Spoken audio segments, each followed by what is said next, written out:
Wilfried, je suis ravie que tu aies pu, accepter cette invitation parce que pendant 1 an, tu m'as accompagnée sur mes conférences, concernant ma propre quête de sens, Mmh. notamment avec la publication de mon livre «La vie et lumière» Tout à fait.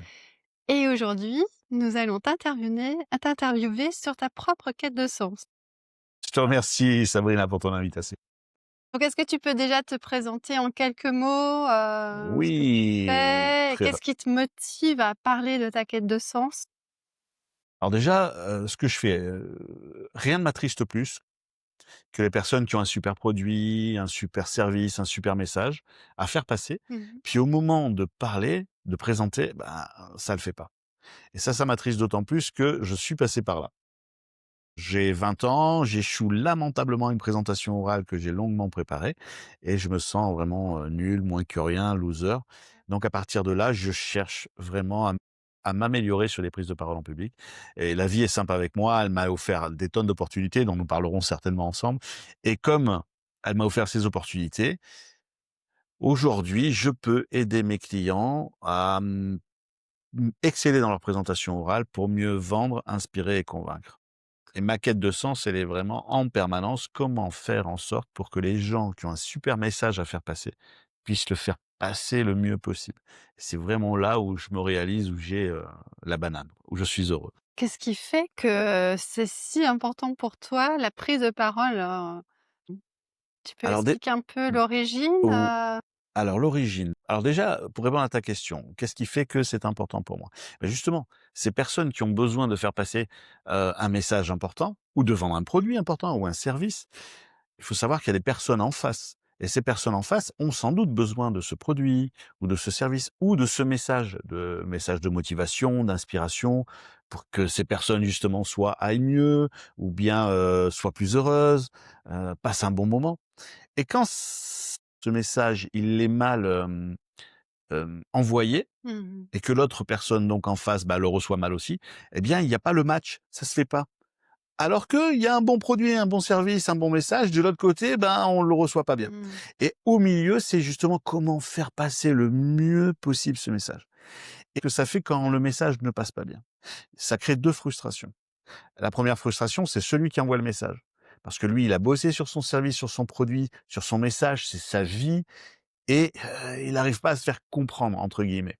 Et puis ça crée une deuxième frustration, c'est que la personne qui est en face, elle a peut-être besoin, comme je le disais, de son produit, de son service ou, de son message. Imagine, une personne qui est complètement, down, qui n'est pas motivée, qui, recherche, bah, justement du sens et puis, en face la personne, elle a vécu ce qu'elle est en train de rechercher.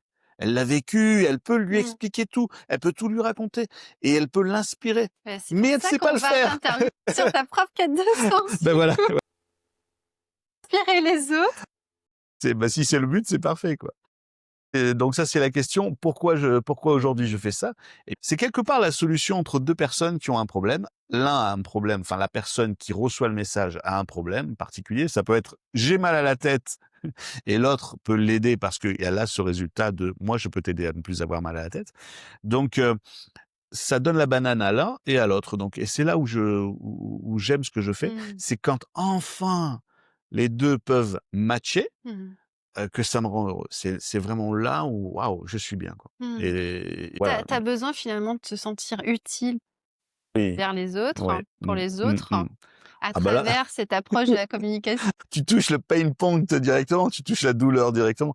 Bah, en fait, c'est vrai que sans me livrer totalement. Au bout de 3 minutes, tu vas déjà très, très loin. Non, c'est vrai que le besoin de reconnaissance, il est énorme, chez moi, chez l'être humain déjà, c'est Bien sûr, sûr, hein. on a tous besoin de Voilà, reconnaissance, voilà, hein. la pyra Besoin de reconnaissance, d'amour, voilà, voilà, donc alors sans refaire, de la trop théorie, mais tu sais la pyramide de Maslow, donc tout en bas, c'est les besoins fondamentaux, sécurité, manger, boire, procréer et avoir un habitat, un toit sur la tête et juste après, c'est appartenir à un un groupe, groupe, hein, pour être mmh, protégé et juste après, mais juste après, c'est besoin d'être reconnu c'est dans ce dans groupe et ce besoin de reconnaissance, il est plus ou moins fort suivant les personnes. Chez moi, il est très fort. mmh. Il est très fort. Alors si ta question derrière, c'est: «Pourquoi est-ce que chez toi il est très fort ce besoin de reconnaissance?»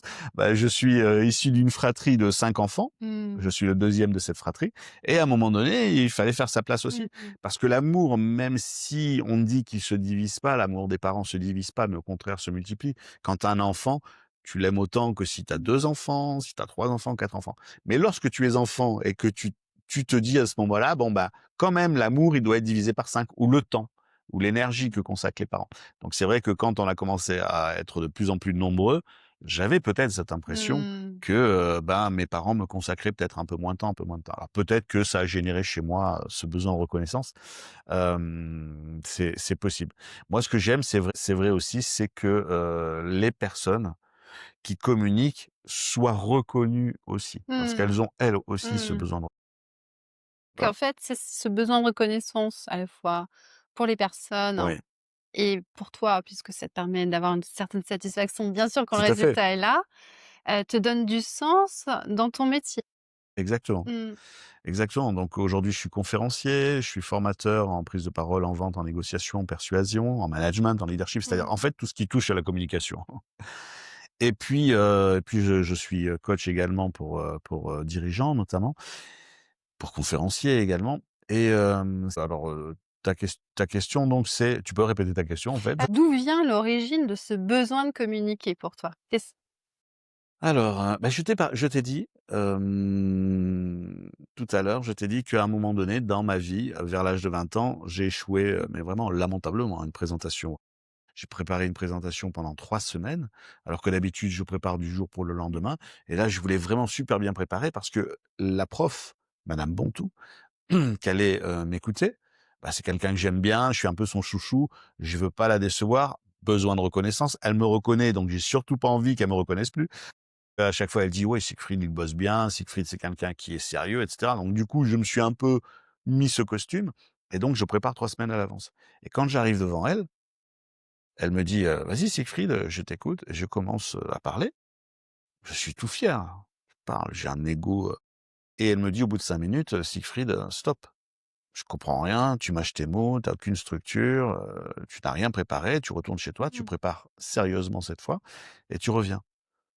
Là, je me retrouve dans le couloir du lycée où j'étais, 5 minutes avant, et dans ce couloir, je me sens vraiment nul, moins que rien, Mmh. loser, tu sais, envie d'être sous le tapis. Mmh.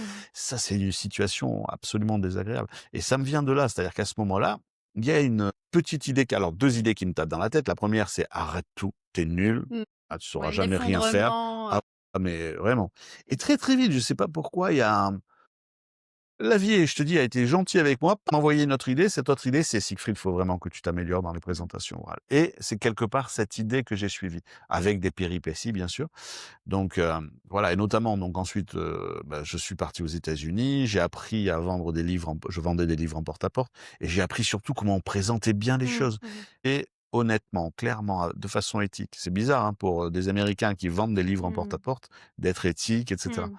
La première chose que j'ai retenue là-bas d'ailleurs, c'est juste une petite digression, c'est lorsque vous êtes devant une personne et que vous êtes en train de présenter vos livres, ne mentez jamais. C'est resté un mantra, c'est-à-dire que je trouve que la communication, justement, elle se doit d'être authentique. Mmh. Et c'est parfois aussi pour ça que lorsqu'on envoie des messages, même si on a un super produit, service, lorsqu'on envoie des messages, si on n'est pas authentique à 100%, si on n'est pas vrai, l'autre le sent. Mmh. Et même nous, on est en décalage. Et ça le fait pas. Donc voilà, ça me vient vraiment de là. C'est vraiment l'origine. Et après, alors la vie est marrante aussi. C'est-à-dire qu'aujourd'hui, c'est ma passion, la prise de parole en public.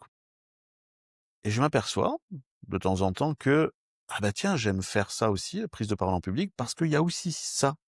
Et puis il y a aussi ça dans ma vie qui a fait que. Et il y a aussi ça.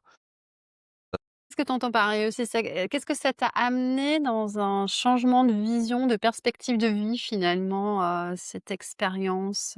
Alors, déjà, l'origine, juste pour reprendre l'origine, c'est-à-dire que je te dis à un moment donné, c'est aussi ça. La plus grande chose, c'est mon père était allemand Mmh mh. et il a servi dans l'armée française, la Légion étrangère. Donc, il parlait un peu français, pas trop. Et ma mère, elle est d'origine pied-noir, espagnole, donc elle parlait parfaitement l'arabe, l'espagnol et le français, bien Mmh. entendu. Et quand elle se retrouve avec ma grand-mère dans la cuisine, où est déjà mon père, et lui, il est en train de prendre son café, Elles arrivent donc, ma grand-mère et ma mère, en train de parler, pas français, pas allemand, encore moins parce que mais elles parlent arabe et espagnol. Mmh. Et mon père, je vois qu'il est complètement coupé de cette communication. Moi, j'ai 6 ans, 7 ans, 8 ans, tu vois? Je vois ça et moi, qui vois mon père fort, il a commandé, jusqu'à une compagnie de 600 hommes et qui est absent de la communication à ce Mmh. moment-là, c'est-à-dire que quelque part, il est plus reconnu du tout, Mmh. bah, ça me fait quelque part un choc et peut-être que là, je me dis mais je le décortique aujourd'hui, Ouais, ouais. mais je pense qu'à l'époque déjà, je me disais: «Waouh, mon père n'arrive pas à communiquer», Mmh. C'était pour toi peut-être un élément déclencheur? je pense que c'est aussi un élément Mmh. déclencheur dans, le fait de vouloir parler et peut-être le fait de vouloir être Mmh. reconnu aussi, par la Mmh. parole. Mmh. C'est peut-être ça. Et ta question donc c'était? Que tu as développé justement cette communication, cette prise de parole, hein. Mmh. Qu'est-ce que ça t'apporte comme vision du monde? Qu'est-ce que ça t'apporte de différent? Alors, ça me En quête de permet sens. ouais, en fait, quand tu veux envoyer un message, comme je viens de te le dire, il faut être le plus authentique possible et en même temps, quand tu t'ouvres à l'authenticité, tu t'ouvres à la vulnérabilité. Mmh, C'est-à-dire, bien tu es sûr. plus Superman ni Wonder Woman. C'est fini ça. C'est-à-dire si tu veux parler vrai, eh bien, il faut montrer aussi que nous avons des failles. Donc sans être exhibitionniste de ces failles, de ces douleurs et cetera, c'est simplement dire: «Bon, bah, j'ai échoué là», accepter de le dire. «Bon, bah, là, j'ai échoué, là, j'ai pas réussi, là, j'étais nul, là, j'étais loser» et cetera.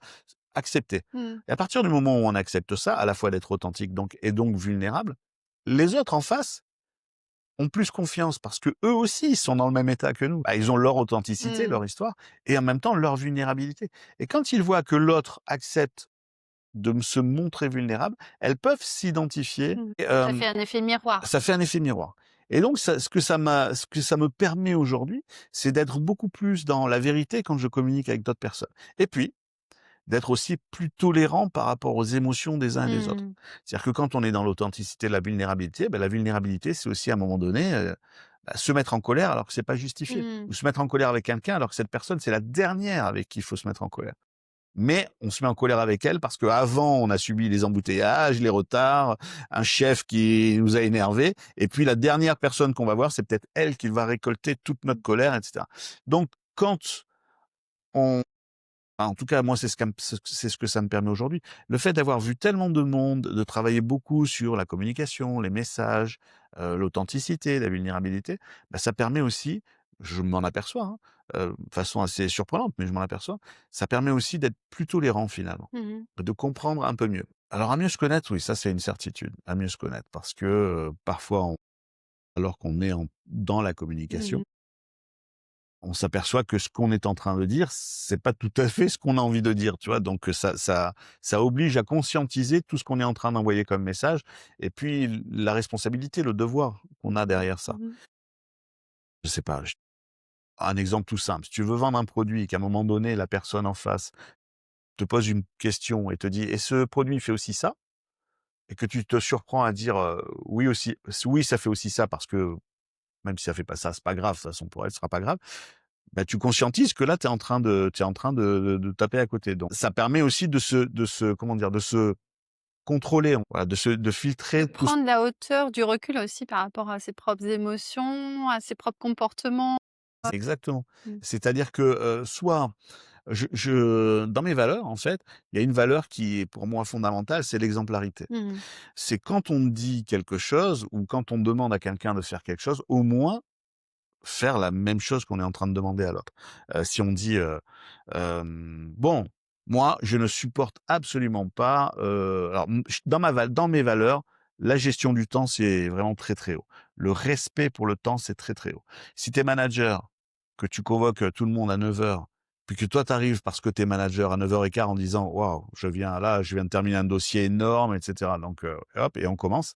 Attends, tu dis que le respect, c'est important pour toi, mais tu arrives à 9h15. Mmh.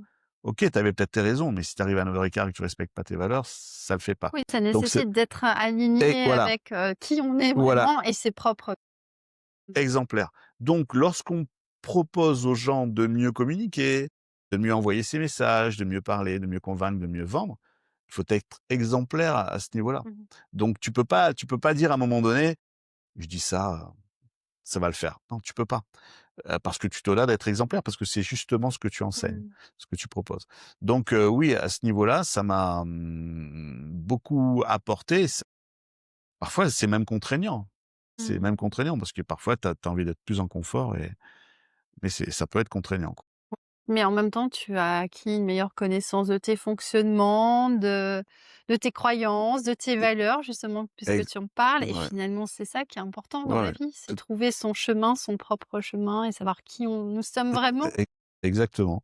C'est ça et justement tous les matins et merci encore la vie pour ça, hein, mais tous les matins quand je me lève, je suis plein de gratitude justement pour, Mmh.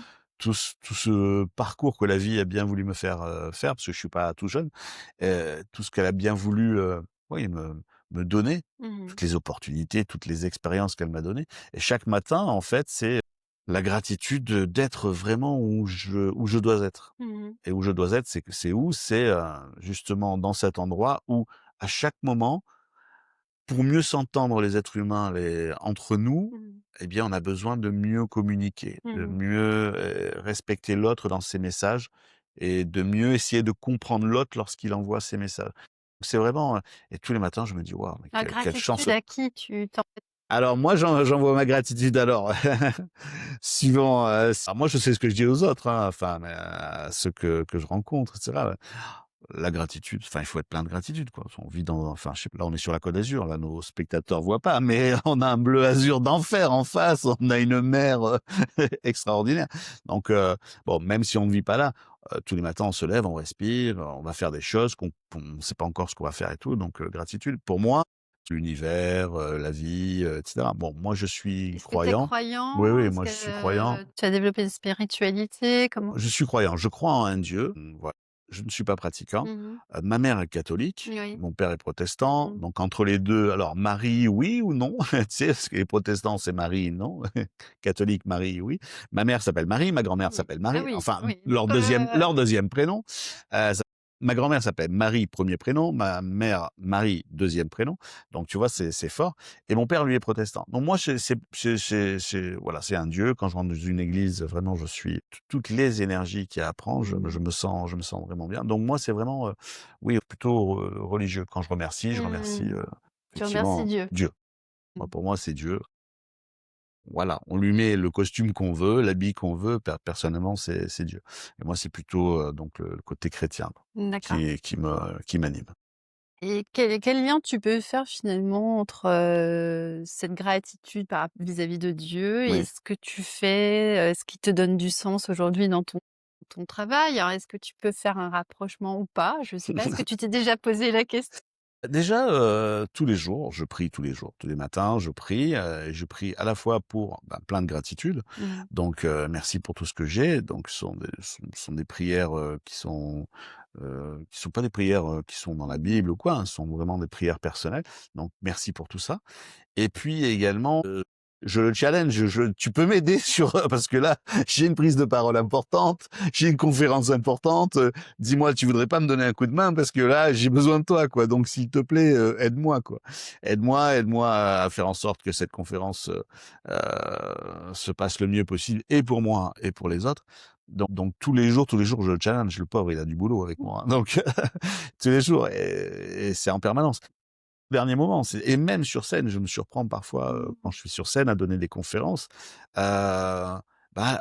comme s'il y avait une interaction, c'est-à-dire, «Waouh, merci de m'avoir donné cette idée, de m'avoir soufflé cette idée-là, Mmh. qui était pas dans ma conférence, mais qui est tellement adaptée au public qui est là. Donc merci, c'est un gratitude et puis en même temps, continue de m'aider s'il te plaît et d'aller jusqu'au bout, Donc tu avec canalises l'énergie». le message? Je sais pas, mais bon, c'est vrai que, voilà, c'est vrai que je pense qu'il y a voilà, Mmh. il Il y y a a une connexion ouais, ouais, ouais, ouais, forte, ouais. Ben, naturelle. franchement, il y a pas de hasard, quoi. Mmh. Tu sais, je crois que c'est Einstein qui disait: «Le hasard, c'est Dieu qui voyage incognito», quoi. Donc c'est un peu ça, quoi. Je dis qu'il y a pas de hasard, dans tous les sens du terme, hein, Mmh. d'ailleurs. Voilà, il nous arrive un petit peu ce qu'on envoie, quoi. Mmh. Je parle pas des tragédies et cetera. Oui, quoique, Mais voilà, bon, après, les événements voilà, ne sont pas les des hasards non plus. Elles oui, te permettent de te transformer, exactement, d'évoluer, de voir la exactement, vie e différemment exactement. et peut-être justement de te relier à une plus grande conscience. Exactement et c'est vrai que, lorsque tu regardes en arrière, moi je regarde en arrière et puis, à un moment donné, je pars d'une société, internationale, je pars avec beaucoup d'injustice, bon bref, je raconte pas, mais quand je suis parti, c'était très injuste en fait, Mmh. la façon dont je suis parti. Moi, j'aurais préféré rester encore un an pour préparer tout mon futur métier et oui, bon voilà, il y a eu une forme d'injustice quelque part, enfin en tout cas je la qualifie comme ça et c'est marrant parce que, aujourd'hui je me dis: «Mais heureusement qu'il y a eu cette C'est ça. injustice quoi, heureusement». Bon déjà ça m'a permis de gagner beaucoup d'argent sur cette injustice donc c'est très bien et puis deuxièmement ça m'a forcé à me dépasser. Ça m'a forcé à waouh, ouvrir ma conscience et voir, tout ce que je ne voyais pas, quoi. Mmh. C'est-à-dire que j'étais comme ça dans mon boulot, Mmh. et puis d'un seul coup, il y a, tout qui s'ouvre. Ce qui est marrant, c'est qu'au plus j'avance dans ma vie, comme je t'ai dit, je suis pas tout jeune, mais au plus j'avance dans ma vie, plus je m'aperçois que ça s'ouvre de Mmh. plus en plus, quoi. Mmh. Mmh. C'est-à-dire que le champ des possibles est énorme, y compris, moi je vois des personnes qui ont 80 ans et qui apprennent des nouvelles choses, apprennent de la peinture, se mettent à la poésie, à l'écriture, et c'est juste, remarquable, magnifique, merveilleux. Mais pour y arriver à 80 ans, effectivement, elles ont dû passer par là Mmh. Mmh. et elles ont saisi à un moment donné, l'opportunité et je pense aussi que ah, tu me fais aller loin, mais je pense aussi Sabrina que, hem, il faut se bouger aussi, c'est-à-dire saisir les opportunités. Exemple, je veux devenir riche, je veux devenir riche, je veux devenir riche. OK, mais d'abord sors du canapé, éteins Netflix et mets-toi en mouvement et peut-être que là, il va se passer des trucs. Sinon, tu sais, le aide-toi, le ciel t'aidera, quoi. Voilà, c'est ça. Voilà et je pense qu'il faut pas, ouais, il faut assez, toujours plein de gratitude et sur ce qui se passe, ce qu'on nous offre. Ouais, mais en même temps, il faut aussi poursuivre ses rêves, hein. Oui, oui, complètement, Voilà, complètement, et ce qui est important, c'est d'avoir de la gratitude et ouais. visualiser Mmh. sa vie d'après, une nouvelle réalité à chaque étape finalement. C'est Et comme exactement tu ça. dis, il y a pas tout est possible, C'est vrai. et toi, est-ce que C'est tu as, une étape alors, que tu visualises, qu'est-ce que tu visualises finalement, pour le futur? Qu'est-ce qui te donnerait du hem sens, hein? moi, je fonctionne beaucoup par, bah, alors c'est plutôt en termes d'énergie, quoi. Ce qui me donne du sens, c'est être le plus serein possible. Moi, ce que je veux, c'est vivre la vie, la plus sereine possible. Temps par sérénité. Alors justement, d'autant plus que ceux qui m'entourent, mes plus proches qui m'entourent et s'ils m'entendent, ils vont dire: toi, c'est la sérénité alors que tu es toujours avec Oui, des c'est projets de partout dynamique! et tu as des projets de partout. Non, c'est la sérénité au sens, la tranquillité. Je crois que je suis un vrai contemplatif, hein. Mmh. Moi, quand je suis venu, tu Mmh. m'as dit: «Bon, bah, c'est ici qu'on aura l'interview», la première chose que j'ai faite, c'est regarder quoi autour. Mmh. C'est juste magnifique. Je suis un contemplatif et en même temps, il faut être dans l'action pour mériter cette sérénité, je pense qu'il faut aussi être dans l'action. Mmh. C'est pas s'arrêter, qui fait pour moi qu'on va être serein. Sinon, en fait, tu as des projets, tu les mènes et ça t'amène à une certaine, sérénité et même ensuite tu peux «contempler» entre guillemets ce que tu viens Bien sûr, d'achever bien sûr. et contempler tout ce qui te reste à accomplir, quoi et tout ce que tu viens d'achever te permet d'accomplir Dire autre ensuite. chose. Ouais Mmh. et d'accomplir plus grandement que si Bien tu avais sûr, pas achevé, tu vois ce bien que je veux sûr. dire? C'est les rêves deviennent de plus en plus grands Mmh. et c'est un non-contentement. C'est au contraire, waouh, la vie, elle m'a tellement déjà Mmh mh. offert que, je lui cracherais presque dessus si je n'allais pas vers ce qu'elle m'offre en maintenant, tu vois? Puisqu'elle me présente ça. Donc, je sais pas si je réponds à ta Oui, question, oui. mais C'est vrai que la contemplation, ce que tu dis est très juste, et en même temps, la contemplation permet aussi d'être dans un état méditatif, ouais, d'intériorisation. Enfin, tout à moi, fait. c'est ce que je ressens quand Ouais. je regarde un océan ou voilà, et ça te permet aussi, de canaliser autre chose et d'être plus créatif par après. Mmh. Ah moi, ce que j'en pense, c'est que quand j'ai besoin d'énergie, c'est-à-dire que quand j'ai besoin de passer à l'action, ce qui vraiment me fait passer à l'action, c'est de m'arrêter. De respirer, tu vois? Là, on avait l'alarme, je sais pas si ce sera dans l'interview, mais on avait l'alarme. L'alarme, c'est cohérence cardiaque, c'est-à-dire que c'est Mmh. s'arrêter et reprendre le contrôle de sa respiration, la méditation, peu importe. Justement pour que cette ressource, enfin se retrouver aux sources, redonne justement l'énergie dont tu as besoin. Et se reconnecter à son propre souffle Bah, finalement pour se sentir en vie, en ouais, paix, ouais. serein Ah bah, et tu le dis pouvoir bien mieux que passer moi. en Oui, action en fait, bah, c'est derrière. exactement ça. Mmh. Donc et c'est pour ça que quand je vois des personnes qui sont, stressées un max et cetera et je leur dis: «Oui, oui, oui, calme-toi, j'ai pas le temps de me calmer, il faut que» justement, calme-toi. Tu sais, c'est la simple métaphore de celui qui scie un tronc d'arbre et il y a quelqu'un qui passe, il dit: «Qu'est-ce que vous faites?» Ben, le gars, il dit: «Bah, vous voyez pas, je suis en train de scier un arbre». Puis il y a l'autre qui lui dit: «Ah, depuis combien de temps?» Le gars lui dit: «Bah, écoutez, j'y suis depuis ce matin et il est dur, hein, cet arbre». Et le gars lui dit: «Mais écoutez, il faudrait quand même que vous, comment dire? Je sais plus le terme exact technique, mais que vous affûtiez votre scie, Mmh. parce que les dents sont toutes cassées. Affûtez votre scie». Et le gars, il dit: «Mais vous croyez que j'ai le temps d'affûter une C'est ça, scie? J'ai un arbre à couper». Donc c'est ça, c'est à un moment donné s'arrêter, t'arrêtes. voi affûter ses outils et dont notre corps, dont notre esprit, c'est-à-dire l'affûter et l'affûter, c'est aussi se calmer C'est ça. et puis ensuite repartir avec beaucoup plus d'action, Mmh. beaucoup Ouais, plus de faire le force, vide d'énergie. pour, justement, Ouais, comme tu disais, trouver cette sérénité oui, tout à fait. qui est la quête d'un certain bonheur ou certain sens à la vie et Tout à fait, tout finalement à fait, c'est être serein, tranquille. complètement. Et les grands sportifs, tous ces champions olympiques et tout, je te dis pas le nombre de temps qu'ils passent à méditer, à se recentrer, à se calmer, alors ils doivent déployer une énergie considérable. D'abord, ils sont Mmh. et donc bah, ce que justement m'apporte, mon métier aussi, c'est, et ce chemin, c'est, justement d'accepter qu'il y a des moments où il faut, s'arrêter Mmh. et se retrouver. Mmh. Se retrouver, pourquoi? Pour mieux ensuite Mmh. communiquer avec les autres et pour mieux accompagner les autres. Donc ça m'apprend ça aussi. Et donc une visualisation dans 6 ans, Alors dans 5 10 ans, alors déjà, faire un max de conférences, alors là, aujourd'hui, c'est plus, nationalement, tu vois? Donc c'est plutôt en France ou dans les pays mmh. francophones. Donc la chance m'a donné l'opportunité aussi de pratiquer mon anglais, de parler Mmh. anglais. Donc j'aimerais demain donner des conférences à l'international. Ça, ce serait génial. Et bah, je te le souhaite, on se retrouvera quelque part Dans un pays dans un pays anglophone. anglophone.